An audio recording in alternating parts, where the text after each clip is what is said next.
नमस्कार, सौरभ द्विवेदी नाम है हमारा और आप देखना शुरू कर चुके हैं दी सिनेमा शो।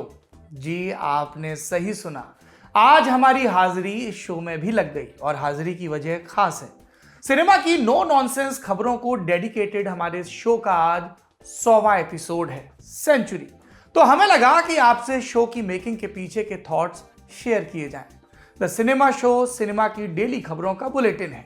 इसमें पिछले 24 घंटों में हुई सिनेमा की तमाम जरूरी खबरों को कवर किया जाता है। ये जरूरी खबरें क्या होती हैं? नई फिल्मों की अनाउंसमेंट, किसी फिल्मकार की डेथ तक सब कुछ, सिनेमा की दुनिया में हो रही कंट्रोवर्सीज, किसी नई रिलीज को मिला रिसेप्शन, ये सब चीजें हम कवर करते हैं। शो में फोकस इस बात पर रहता है कि सिनेमा लवर्स को तमाम जरूरी खबरें, सूचनाएं और अपडेट एक ही जगह मिल जाए। द सिनेमा शो इसलिए भी अलग है कि मेन स्ट्रीम के डिजिटल प्लेटफॉर्म्स पर ऐसा शो अभी कहीं नहीं दिखता। इक्का दुक्का जगह है भी तो उसमें गंभीर सिनेमाई खबरों की जगह गैर जरूरी चीजें ज्यादा होती हैं। अब ये गैर जरूरी चीजें क्या हैं? व्हाट्सएप र्यूमर्स पर फैली खबरें, जबकि सिनेमा शो में आपको वेरीफाइड खबरें दिखती हैं सरल अंदाज में। हमारा जोर इस बात पर रहता है कि उन्हीं खबरों का चुनाव हो जो दर्शक को कुछ काम की इंफॉर्मेशन दे। किसका दुपट्टा कहां सरक गया, किसका वार्डरोब मेल फंक्शन हो गया, किसका किससे अफेयर चल रहा है, किसका बच्चा यानी कि स्टार किड किन कपड़ों में नजर आया, कौन जिम कैसे कपड़ों में गया, एयरपोर्ट कैसे गया। भैया ये उन लोगों की निजी जिंदगी है, अगर उनको शेयर करनी होगी तो अपने सोशल मीडिया पर करेंगे। तो हम ना तो किसी के बेडरूम में घुसते हैं और ना ये देखते हैं कि वो क्या खा रहे हैं, क्या बघा रहे हैं, उनका निजी मामला है। लेकिन वो क्या काम कर रहे हैं जिसके साथ हम बतौर दर्शक जुड़े हैं, ये हमारा और आपका मामला है। इसलिए हम कम शब्दों में काम की जानकारी देते हैं, बिना ओपिनियन का तड़का लगाए। जैसे पुराने जमाने में दूरदर्शन के न्यूज बुलेटिन हुआ करते थे, सिंपल ग्राफिक्स के साथ सधे हुए नरेशन में सिनेमा की खबरें एंकर की जाती हैं। सिर्फ बॉलीवुड की नहीं, इंटरनेशनल सिनेमा होता है और रीजनल सिनेमा भी होता है। इसके अलावा टीवी की भी कई बार जरूरी खबरें ली जाती हैं। शो का मकसद है एक ही अम्ब्रेला के नीचे तमाम सिनेमाई खबरें परोसना, ताकि दर्शक को ढेर सारे वीडियो ना देखने पड़े। कोई अगर सिनेमा को डेडिकेटेडली फॉलो करना चाहता है तो उसके लिए रोज शाम का ये एक बुलेटिन है, इसे देख लीजिए, काफी है, अपडेटेड रहेंगे। और इन्हीं तमाम वजहों से ये शो सिनेमा लवर्स के लिए बहुत उम्दा कैप्सूल साबित हो रहा है। आप सबका जो प्यार हमें मिला है वो जाहिर भी है और उसके लिए हम कृतज्ञ भी हैं। अब थोड़ा सा उन लोगों के बारे में बात कर लेते हैं जो शो पर मेहनत करते हैं। हमारी एंकर टीम सदा आपके सामने रहती है। शो के शुरुआती एपिसोड उपासना ने किए, अब वो अपने शुभ विवाह के बाद दुबई वासी हो गई हैं। एंकर टीम में दूसरा नाम है हर्षिता का, जो प्राइमरली ये शो एंकर करती हैं। इसके अलावा कभी कभार दिव्यांशी और प्रतीक्षा भी आपको इस सीट पर बैठी नजर आती हैं। हमारी बड़ी हसरत थी कि हमें भी कभी मौका मिला ही नहीं। आज 100वां एपिसोड है तो वो होता है ना कि कोई बड़ा काम है, घर के बुजुर्ग को बुला लो। तो आज हमारी मन्नत पूरी हो गई, हम बैठ गए, सिनेमा का शो एंकर कर रहे हैं, हमारे गाल लाल भभूका हो रहे हैं। भाई साहब ना हो तो थोड़ा सा एडिट में लगा देना। एंकरिंग के अलावा दूसरा जो सबसे महत्वपूर्ण डिपार्टमेंट है वो है स्क्रिप्ट और खबरों का चयन। शुरू में ये काम हमारे साथी मुबारक ने किया, फिर उनकी अनुपस्थिति में ये जिम्मा श्वेतांक ने संभाला और आजकल ये काम हमारी सिनेमा टीम की कदरन नई सदस्य मेघना देख रही हैं। हमारे एक और साथी हैं यमन, वो भी हाथ बटाते हैं। इन सब के अलावा हमारे सिनेमा हेड गजेंद्र सिंह भाटी, जो सिनेमा टीम का डायल 100 है। कोई भी मुश्किल आए इनसे तत्काल संपर्क करिए। जो मैं भी सिनेमा के इंटरव्यू करता हूँ, बरगद समेत दूसरे, उसमें इन्हीं की रिसर्च रहती है, इन्हीं का मार्गदर्शन रहता है। ये बिग बॉस की तरह सब पर नजर रखते हैं। अब बचा उस टीम का काम जो फ्रंट पर मुश्किल से नजर आती है, एडिटिंग की टीम। सिनेमा शो को प्राइमरली हमारे दो जाबाज साथी राधे और रोहित एडिट करते हैं। आप कहेंगे इसमें जाबाजी क्या है?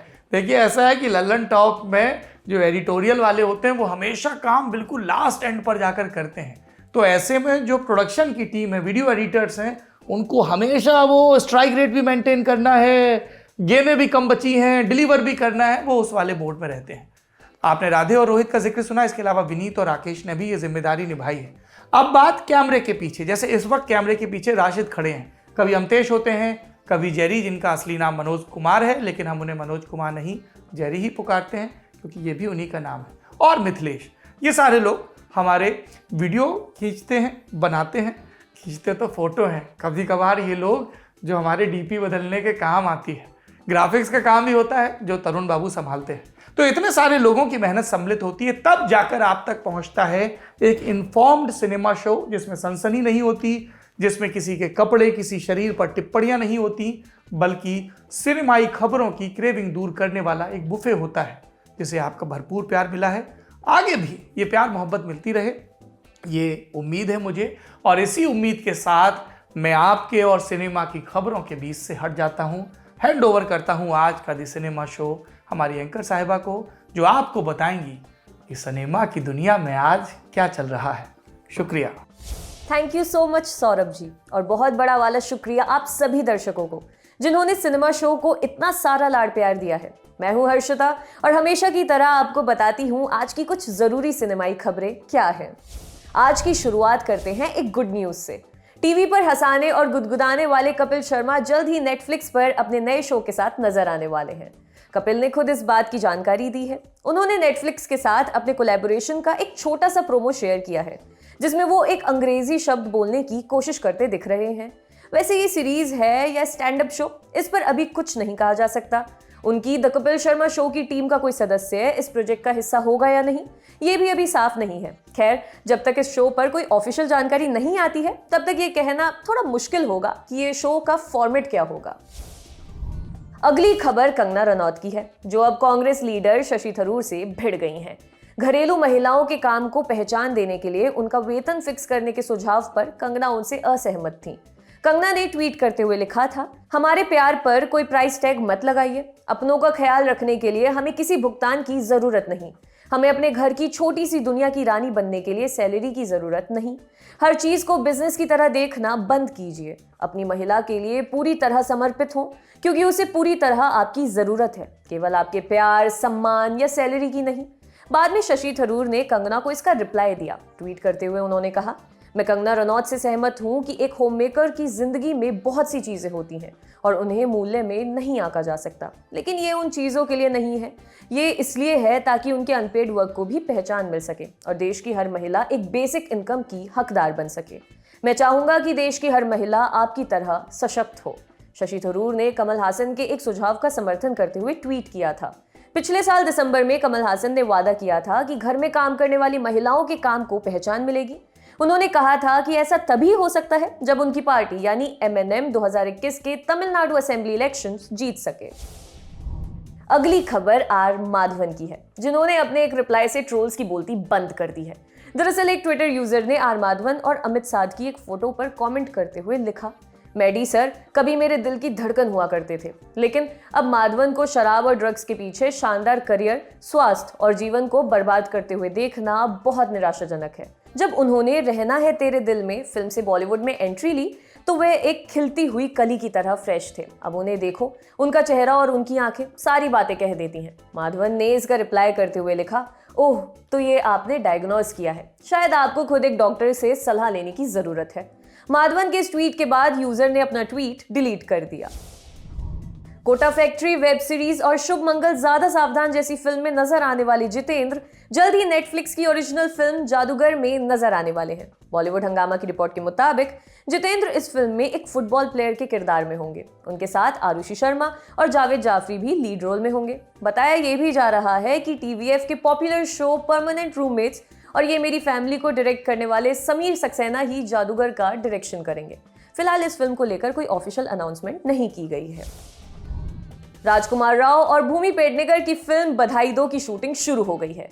राजकुमार ने फिल्म के सेट से फोटो शेयर करते हुए इस बात की जानकारी दी है। फोटो शेयर करते हुए उन्होंने लिखा, शुरू हो गई है हमारी कहानी, जहां है दोनों राजा और रानी। शर्दुल और सुमी हैं एकदम प्यारे, ये दोनों हैं सिचुएशन के मारे। मिलेंगे हम आपसे जल्द, हो जाएगा तब सब क्लियर और तब हम कहेंगे बधाई दो। फिल्म का डायरेक्शन हर्षवर्धन कुलकर्णी कर रहे हैं, जो इससे पहले 2015 में हंटर मूवी बना चुके हैं। ऋचा चड्ढा की नई फिल्म आ रही है, जिसका नाम है मैडम चीफ मिनिस्टर। इसका ट्रेलर बुधवार को आ गया है। ये फिल्म एक पॉलिटिकल ड्रामा होने वाली है, जिसके पोस्टर रिलीज के बाद से ही बवाल मचा हुआ है। दरअसल लोगों ने अंदाजा लगाना शुरू कर दिया है कि ये फिल्म उत्तर प्रदेश की पूर्व मुख्यमंत्री मायावती की कहानी है। अब इसी को लेकर ऋचा की ट्रोलिंग भी शुरू हो गई है। एक शख्स ने तो ऋचा को धमकी तक दे डाली है। ट्वीट करते हुए उसने लिखा, अगर फिल्म मैडम चीफ मिनिस्टर में आदरणीय बहन कुमारी मायावती जी के बारे में कुछ भी गलत या तोड़ मड़ोड़ कर दिखाया तो बहुत बुरा होगा ब्राह्मण फिल्म स्टारों। कान खोलकर सुन लो, बहन जी का अपमान हम कभी नहीं सहेंगे, वो हमारी आदर्श हैं। ऋचा ने भी इसका जवाब दिया। उन्होंने लिखा, आपकी धमकी बहुत प्यारी है। फिल्म के सभी पात्र काल्पनिक हैं और मैं ब्राह्मण नहीं हूँ। मैडम चीफ मिनिस्टर की बात करें तो इसका डायरेक्शन सुभाष कपूर कर रहे हैं, जो इससे पहले जॉली एलएलबी सीरीज बना चुके हैं। बॉलीवुड ड्रग्स कनेक्शन मामले में अब एनसीबी ने अर्जुन रामपाल की बहन को समन भेजा है। उन्हें 6 जनवरी को एनसीबी के दफ्तर में पूछताछ के लिए बुलाया गया है। बीते दिनों अर्जुन रामपाल के घर पर हुई रेड के दौरान कुछ प्रतिबंधित दवाओं को एनसीबी ने बरामद किया था, जिस पर रामपाल ने वो दवाओं को अपनी बहन का बताया था। बाद में एनसीबी को दी गई दवाओं की पर्ची भी फर्जी निकली। इंडिया टुडे ने इस बात का खुलासा किया था और दिल्ली के उस डॉक्टर का इंटरव्यू दिखाया था जहां से रामपाल ने उन दवाओं का पर्चा अपनी बहन के नाम से बनवाया था। इसी मामले में अर्जुन रामपाल की बहन से पूछताछ करने उन्हें बुलाया गया है। संजय लीला भंसाली जल्द ही डिजिटल प्लेटफॉर्म पर डेब्यू करने जा रहे हैं। मीडिया रिपोर्ट्स के मुताबिक संजय जल्द ही ऋचा चड्ढा के साथ एक पीरियड ड्रामा वेब सीरीज बनाने जा रहे हैं। मिड डे की रिपोर्ट के मुताबिक इस सीरीज को भंसाली इंडिपेंडेंटली बनाएंगे, बाद में इसे किसी ओटीटी प्लेटफॉर्म को बेचा जाएगा। बताया यह भी जा रहा है कि इस सीरीज में 2 लीड मेल एक्टर्स को कास्ट किया जाएगा। वो कौन होंगे, इसकी जानकारी अभी नहीं मिली है। इस साल के अंत तक इस प्रोजेक्ट पर काम शुरू हो जाएगा। फिलहाल संजय लीला भंसाली आलिया भट्ट के साथ गंगूबाई काठियावाड़ी बना रहे हैं। द सिनेमा शो में आज की बड़ी खबरें बस यहीं तक। चलते चलते विश करेंगे दिलजीत दोसांझ और AR रहमान को। दोनों का ही आज जन्मदिन होता है। दोनों को टोकरी भर भर के बधाई। साथ ही याद करेंगे हिंदी सिनेमा के दिग्गज कलाकार ओम पुरी को, जो आज ही के दिन हम सभी को अलविदा कह गए थे।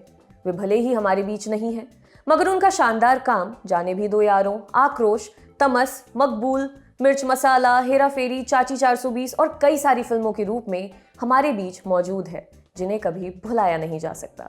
शो के अंत में एक बार फिर से आप सबको धन्यवाद। आपने द सिनेमा शो को इतना प्यार दिया, ये प्यार आगे भी बनाए रखिए और जुड़े रहिए हमारे साथ। 100 एपिसोड का ये साथ 1000 एपिसोड तक बना रहे, यही दुआ है। आज के लिए बस इतना ही। कल आपसे फिर मुलाकात होगी एक नए एपिसोड के साथ। तब तक के लिए बने रहिए हमारे साथ और देखते रहिए दी लल्लन टॉप। शुक्रिया।